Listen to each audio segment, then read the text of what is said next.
হঠাৎ করেই পাকিস্তানে স্থগিত করা হলো অনূর্ধ্ব-17 সাফ চ্যাম্পিয়নশিপ। সহজ ভাষায় বলতে গেলে পাকিস্তানের মাটিতে অনূর্ধ্ব-17 সাফ চ্যাম্পিয়নশিপ আর আয়োজন করা হবে না। আপনারা সবাই জানেন জুলাই মাস থেকেই কিন্তু পাকিস্তানে অনূর্ধ্ব-17 সাফ চ্যাম্পিয়নশিপ আয়োজন করার কথা ছিল। হঠাৎ করেই কিন্তু সেটা স্থগিত করে দেওয়া হয়েছে এবং যেটা বলা হচ্ছে বিকল্প বিনুতে অনূর্ধ্ব-17 সাফ চ্যাম্পিয়নশিপ অনুষ্ঠিত হতে পারে। পাকিস্তানে কেন বন্ধ করে দেওয়া হলো অনূর্ধ্ব-17 সাফ চ্যাম্পিয়নশিপ সেটা আমি আপনাদেরকে এখনই বলতেছি। তার আগে বাংলাদেশের ফুটবলের জন্য কিন্তু এটা একটা গুড নিউজ। পাকিস্তানের পরিবর্তে কিন্তু বাংলাদেশে অনুষ্ঠিত হতে পারে অনূর্ধ্ব-17 সাফ চ্যাম্পিয়নশিপ, যেটা এখনও শিওর না। যেহেতু পাকিস্তানে অলরেডি স্থগিত করা হয়েছে, এখন কিন্তু বিকল্প কোনো বিনুতে কিন্তু আসলে অনুষ্ঠিত হবে 2017 সাফ চ্যাম্পিয়নশিপ। সেক্ষেত্রে আমি মনে করি বাংলাদেশ উপযুক্ত একটা জায়গা। বাংলাদেশে কিন্তু কোনো কিছুর অভাব নাই এবং পর্যাপ্ত পরিমাণ নিরাপত্তা আছে। বাংলাদেশে কিন্তু ইচ্ছে করলেই কিন্তু 2017 সাফ চ্যাম্পিয়নশিপ আয়োজন করতে পারবে।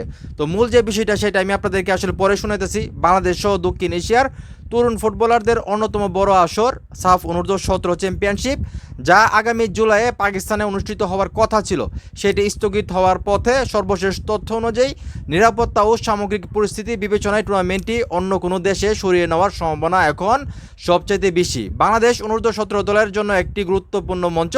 দীর্ঘদিনের প্রস্তুতি, কঠোর অনুশীলন এবং আন্তর্জাতিক পর্যায়ে নিজেদের প্রমাণ করার স্বপ্ন নিয়ে অপেক্ষায় রয়েছে তরুণ ফুটবলাররা। বাংলাদেশের ফুটবলাররা অনূর্ধ্ব-17 সাফ চ্যাম্পিয়নশিপ খেলার জন্য মুখিয়ে আছে।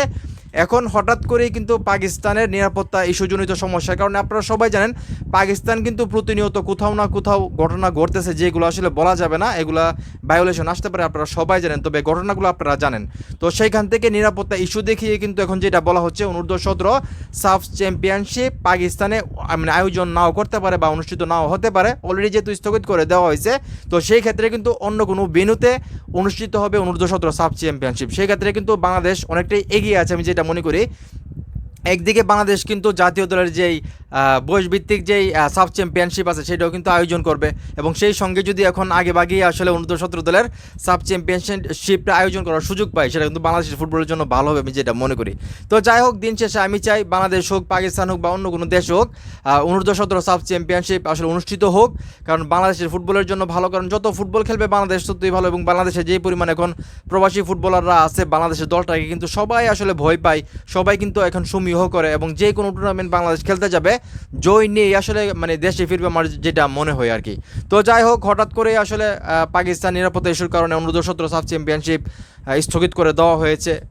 এখন আসলে অন্য কোনো বিনুতে হইতে পারে সাফ চ্যাম্পিয়নশিপ। তো এখন এই মুহূর্তে যারা আমার এই ভিডিও দেখতেছেন, আমি যে বললাম যে অনূর্ধ্ব সাফ চ্যাম্পিয়নশিপ আসলে বাংলাদেশ আয়োজন করতে পারে, অনূর্ধ্ব-17 যেটা বাংলাদেশ অনেক নিরাপদ এবং মাঠেরও অভিনয় সব কিছু দিয়ে বাংলাদেশ একটা পারফেক্ট আমি যেটা মনে করি।